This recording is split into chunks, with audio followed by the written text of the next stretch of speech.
10월 27일 목요일입니다. 함께 나눌 말씀은 신명기 30장 15절로 20절에 있는 말씀 제가 봉독해 올리겠습니다. 보라, 내가 오늘 생명과 복과 사망과 화를 내 앞에 두었나니 곧 내가 오늘 내게 명령하여 내 하나님 여호와를 사랑하고 그 모든 길로 행하며 그의 명령과 규례와 법도를 지키라 하는 것이라. 그리하면 내가 생존하여 번성할 것이요 또 하나님 여호와께서 내가 가서 차지할 땅에서 내게 복을 주실 것임이니라. 그러나 내가 만일 마음을 돌이켜 듣지 아니하고 유혹을 받아 다른 신들에게 전하고 그를 섬기면 내가 오늘 너에게 선언하노니 너희가 반드시 망할 것이라. 너희가 요단을 건너가서 차지할 땅에서 너희의 날이 길지 못할 것이니라. 내가 오늘 하늘과 땅을 불러 너희에게 증거를 삼노라. 내가 생명과 사망과 복과 저주를 내 앞에 두었은즉 너와 내 자손이 살기 위하여 생명을 택하고 네 하나님 여호와를 사랑하고 그의 말씀을 청종하며 또 그를 의지하라. 그는 내 생명이요 내 장수이시니 여호와께서 내 조상 아브라함과 이삭과 야곱에게 주시라고 맹세하신 땅에 내가 거주하리라. 아멘. 기도하겠습니다. 하나님 감사합니다. 주신 말씀 속에서 주님의 뜻을 깨닫고 또 결단할 수 있도록 성령께서 역사하여 주시옵소서. 예수님의 이름으로 기도합니다. 아멘. 인생은 반복되는 선택의 여정이다, 그렇게 말할 수가 있습니다. 우리가 일상생활 속에서도 늘 어떤 결정을 해야 됩니다. 식당에 가서도 무엇을 먹을까 결정을 하죠. 함께 갔을 때 처음에 그 메뉴를 결정하는 사람이 굉장히 중요합니다. 한 사람이 어떤 메뉴를 정하면 그 다음 사람들이 많은 부분에서 그냥 나도 하면서 따라가는 경우들이 있는 것을 보게 되죠. 그래서 메뉴를 결정할 때 이것을 먹을까 저것을 먹을까, 뭐 중국집에서 짜장면 먹을까 짬뽕 먹을까, 그래서 고민하는 사람에게 아주 두 가지를 다 먹을 수 있도록 짬짜명이 있는다든가, 뭐 텔레비전에서도 채널이 많이 있죠. 그 중에 어떤 것을 선택할 것인가, 우리가 일상생활 속에서 선택하며 살고 있습니다. 인생의 중요한 어떤 결정을 할 때가 있죠. 학교를 갈 때 내가 어느 학교, 어느 과를 선택할 것인가. 또 배우자를 선택할 때 이 남자, 이 여자와 내가 결혼할 것인가 말 것인가. 또 직장을 결정할 때, 사업을 결정할 때, 미국에서 이민 올 때, 미국으로 이민 올 때 누가 와서 픽업하느냐에 따라서 그 사람의 직업이 결정이 된다, 그런 얘기도 있습니다만, 하여튼 누구를 만나는가, 또 무엇을 우리가 하는가, 이 모든 것들이 결정해야 될 그런 내용이라고 하는 것입니다. 지금 나의 모습은 내 인생에서 내가 어떤 결정을 내렸느냐에 따라서 만들어진 상태다, 그렇게 말할 수 있습니다. 저 같은 경우도 이제 미국에 올 때에 유학을 했죠. 미국에 있는 학교에 어플라이를 해서 3개 학교에서 이제 어드미션이 왔어요. 그 3 학교 중에서 내가 어느 곳을 갈 것인가 고민하던 중에 바로 뉴저지에 있는 드루 유니버시티에 오기로 결정을 하게 되었고, 그 결정의 결과가 지금 제 자신이 되었다고 하는 것을 생각하게 됩니다. 오늘 본문에서는 이러한 인생의 여정 속에, 또 일상생활 속에 있는 선택을 뛰어넘는 아주 운명과 같이 중요한 결정에 대한 말씀을 하고 있어요. 15절에 보라, 내가 오늘 생명과 복과 사망과 화를 내 앞에 두었나니. 생명을 선택할 것인가, 사망을 선택할 것인가, 또 복과 화 중에 어떤 것을 선택할 것인가, 이것이 우리의 인생에 놓여 있다, 그런 말씀이에요. 물론 누구나 생명을 선택하기를 원하고 누구나 복을 선택하기를 원하지요. 그런데 그것을 잘못 오해를 해가지고 헛다리 긁다가 망한 사람들이 있다고 하는 것입니다. 그래서 오늘 말씀을 통해서 우리는 이 생명과 또 복을 선택하기 위해서 구체적으로 어떻게 하는 것인가 라는 것을 본문의 말씀을 통해서 깨닫게 되는 것입니다. 16절에 이렇게 쓰여져 있어요. 곧 내가 오늘날 네게 명하여 네 하나님 여호와를 사랑하고 그 모든 길로 행하며 그 명령과 규례와 법도를 지키라 하는 것이라. 그리하면 내가 생존하며 번성할 것이요 또 네 하나님 여호와께서 내게 가서 얻을 땅에서 내게 복을 주실 것임이라. 이렇게 하면은 내가 생존하며 번성할 것이다. 이 생명을 선택할, 그것이 바로 생명을 선택하는 것이다. 그리고 얻을 땅에서 복을 주실 것입니다. 바로 그렇게 하는 것이 복을 선택하는 것이다. 그렇게 가르쳐주고 계시는 것입니다. 여기서 어떻게 하는 것이 생명을 선택하고 복을 선택하는 것이라고 말씀하고 있어요. 전 두 가지로 정리를 하게 돼요. 한 가지는 하나님 여호와를 사랑하고 하나님을 믿고 그 하나님을 사랑하는 것. 당시에 이스라엘 백성들 하나님의 실존에 대해서 그들은 알고 있었어요. 믿고 있었습니다. 그렇지만 하나님을 사랑하는 것은 또 다른 차원이었다고 하는 것입니다. 하나님을 사랑한다고 하는 것은 하나님과 교통하는 것이, 하나님과 교제하는 것입니다. 하나님이 하신 일을 그들이 깨닫고 그 속에서 하나님께서 주신 그 은혜와 사랑의 감격 속에 나도 주님을 사랑합니다 라는 고백을 하는 것이 바로 하나님을 사랑하는 것이죠. 지금 우리에게도 마찬가지입니다. 하나님을 사랑하는 것, 하나님의 살아계심과 하나님의 존재와 그분이 하신 것을 우리가 믿고 깨달을 때에 하나님을 사랑할 수가 있는 것입니다. 하나님은 세상을 창조하신 분이시에요.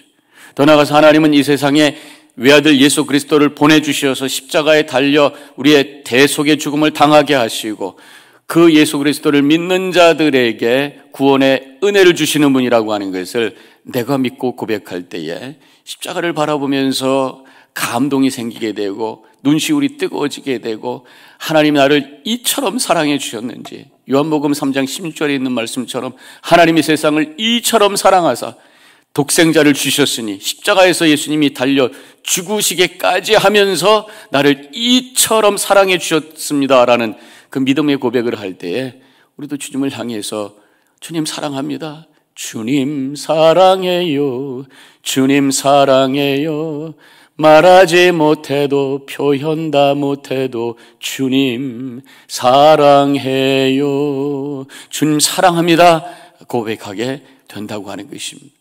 바로 주님을 믿고 거기서 끝나는 것이 아니라 사랑합니다 고백할 때에 바로 복음을 내가 진정으로 믿는 자가 되었고 주님과 영적으로 깊이 교제하는 자가 되어서 주님의 은혜와 그 생명의 능력이 우리 안에 충만히 채워지는 놀라운 역사가 일어나게 되는 줄로 믿으시기를 축원합니다. 또 한 가지는 그렇기 때문에 내가 영적으로 살아있는가 죽어있는가 한번 점검할 필요가 있어요. 그것은 바로 십자가를 바라볼 때 내 안에 어떤 느낌이 있는가, 십자가를 바라보면서 나를 위해서 예수 그리스도가 십자가에 달려 돌아가셨다고 하는 이 믿음의 고백을 하면서 감동이 되고 눈시울이 뜨거워지는 감격이 있을 때에 하나님의 마음을 내가 깨닫게 되고 하나님과 영적으로 교통한 자가 되었고 그래서 생명이 내 안에 거하는 자가 되었다고 하는 것을 우리는 확인할 수가 있는 줄로 믿습니다. 두 번째로 이제 또 복을 받는 방법, 생명과 복을 선택하는 또 하나의 방법은 바로 하나님의 명령과 규례와 법도를 지키는 것이, 오늘 바로 그 말씀을 해 주셨잖아요. 바로 순종입니다. 하나님께 순종하는 것이 우리가 복받는 방법이다. 하나님을 믿고 그 하나님의 사랑을 깨닫고 주님을 사랑합니다 고백하는 것에서 더 나아가서 그 분의 말씀을 순종하는, 이것이 바로 복받는 통로다. 그렇게 말씀하고 계십니다. 자, 그러면 왜 순종이 복받는 방법이냐? 하나님께서 이스라엘 백성들과 언약을 하셨어요. 이 언약이 이루어지는 방법이 바로 순종입니다. 언약의 통로가 바로 순종이라고 하는 것이죠. 이스라엘 백성들을 출애굽하시고 시내산에 모아놓으시고 하나님께서 언약을 맺으셨어요. 출애굽기 19장에 나오는 얘기죠. 언약의 내용이 뭡니까? 언약이라고 하는 것 자체는 약속을 중심으로 해서 만나는 그 관계를 말하는 거죠. 하나님과 이스라엘 백성은 그 약속을 중심으로 해서 연결된 관계가 되었다. 시내산에서 그 일이 이루어졌다, 그런 말씀이죠. 마치 결혼이라고 하는 것, 남편과 아내가 서로 죽을 때까지 함께 하겠다고 하는 그 약속을 중심으로 해서 만들어져 있는 관계, 언약 관계라고 하는 것입니다. 자, 그렇다면 하나님께서 우리에게 하신 약속이 뭐예요? 출애굽기 19장에 보면은 너희는 나의 소유가 되고 또 제사장 나라가 될 것이다. 내가 너를 나의 소유로 삼고 나의 제사장 나라로 삼아주겠다 라는 하나님의 약속의 말씀이라는 것이죠. 이 제사장 나라, 하나님의 소유가 된다고 하는 것은 하나님께서 보호해 주시고 책임져 주시고 거룩하게 하시는 특별한 사랑과 은혜와 복을 의미하는 거죠. 바로 이것이 하나님께서 주신 약속, 그것을 하나님께서 지킬 때에 언약의 관계가 이루어지는 거예요. 그런데 또 이스라엘 백성들이 하나님을 향해서 약속한 게 있어요. 그것이 바로 하나님께서 주신 율법을 지키겠다고 하는 그런 약속입니다. 율법을 지킨다고 하는 게 결국 하나님의 말씀에 대한 순종을 의미하는 것이죠. 그래서 우리의 인간의 차원에서, 이스라엘 백성들 차원에서는 바로 순종이 언약을 유지하는 구체적인 방법이라고 하는 것이죠. 순종을 통해서 언약을 유지할 때 하나님의 소유가 되고 하나님 나라의 백성이 되고 하나님의 제사장 나라가 되어서 하나님의 축복과 보호하심과 인도하심 속에 살아가게 된다고 하는 것이, 순종이 하나님의 복받는 방법이다, 그런 말씀이. 하나님께서 선악과를 만드신 이유가 뭘까? 하나님과 인간 사이의 그 관계를 유지해 가기 위해서다라고 하는 것입니다. 어떤 사람은 하나님께서 선악을 알게 하는 나무를 만들어 놓으시고 바로 일부러 그것을 만들어서 인간으로 하여금 죄에 빠지도록 함정을 파는 것이다. 그래서 인간을 죄에 빠뜨려 놓고 하나님께서 또 예수님 보내주셔서 구원해 주시고 하나님께서 당신의 어떤 뭐라고 그럴까요? 당신의 일거리를 만들기 위해서, 구원의 역사라고 하는 어떤 일거리를 만들기 위해서 인간을 이용하셨다라는 그런 식으로 밖에는 이해할 수 없는, 말이 안 되는 얘기라고 하는 것이죠. 하나님께서 선악을 만든 이유는 하나님과 인간의 관계를 유지하기 위해서라고 하는 것입니다. 하나님은 창조주이세요. 우리는 피조물이에요. 즉 하나님께서는 우리에게 명령하시는 분이고 인간은 거기에 따라가야 될 그런 존재라고 하는 것입니다. 그래서 선악을 알게 하는 나무를 통해서 하나님이 어떤 분이고 우리는 어떤 분이어야 되는가, 어떤 사람이어야 되는가라고 하는 것을 정해주는, 그것이 바로 선악을 알게 하는 나무라고 하는 것이, 그 나무를 따먹지 말라라는 계명을 주셔서 그것에 순종할 때에 하나님과 인간 관계가 유지되게 되어 있던 것이에요. 근데 그 말씀에 순종하지 않았기 때문에 결국 인간은 에덴 동산에서 쫓겨나게 되었고 그때부터 불행이 들어오게 된 거라고 하는 것입니다. 순종은 다시 우리가 하나님 앞에 낮은 자리에 내려가는 것이에요. 피조물의 자리에 내려가는 것이고 바로 순종하며 하나님을 따라가야 될 존재로서의 자리로 회복하는 것이 순종이라고 하는 것입니다. 그래서 하나님은 순종하며 겸손히 나가는 자들을 은혜 주시고 하나님께서 그 순종하지 아니하고 하나님 앞에 도전하는 이 교만한 자를 물리치신다라고 말씀하고 있는 것입니다. 우리가 순종할 때 하나님을 인정하는 것이, 하나님과의 언약이 유지가 되고 그때 하나님께서 우리를 돌보시고 우리의 필요를 채우시면서 우리를 인도하시는 줄로 믿으시기를 바랍니다. 물론 더 이상 우리는 613개의 율법 조항에 묶여 있을 필요가 없어요. 그렇지만 하나님 말씀 성경 안에 있는 우리에게 주시는 많은 메시지가 있습니다. 그 중에 특별히 예수님께서 새 계명을 너에게 주노니 서로 사랑하라 라는 그 말씀을 우리가 붙들고 하나님의 말씀에 순종하며 살아감으로 말미암아 늘 말씀을 읽고 묵상하며 가르쳐 주시는 대로 우리가 순종함으로 말미암아 하나님께서 우리에게 주시는 생명의 능력과 축복의 은혜 속에 승리의 삶을 살아가는 모든 성도님들이 되어주시기를 주님의 이름으로 간절히 축원합니다. 기도하겠습니다. 하나님 감사합니다. 오늘 주신 귀한 말씀을 통해서 생명과 사망, 복과 화, 우리 앞에 놓여져 있는 그 선택의 과정 속에 생명을 선택하고 복을 선택하며 하나님의 은혜 가운데 걸어갈 수 있는 우리 모두가 되게 하여 주시옵소서. 그것을 위하여 하나님 사랑합니다 고백하고 하나님의 말씀에 순종할 수 있는 그런 믿음의 삶을 살아가게 하여 주시옵소서. 예수님의 이름으로 기도하옵나이다. 아멘.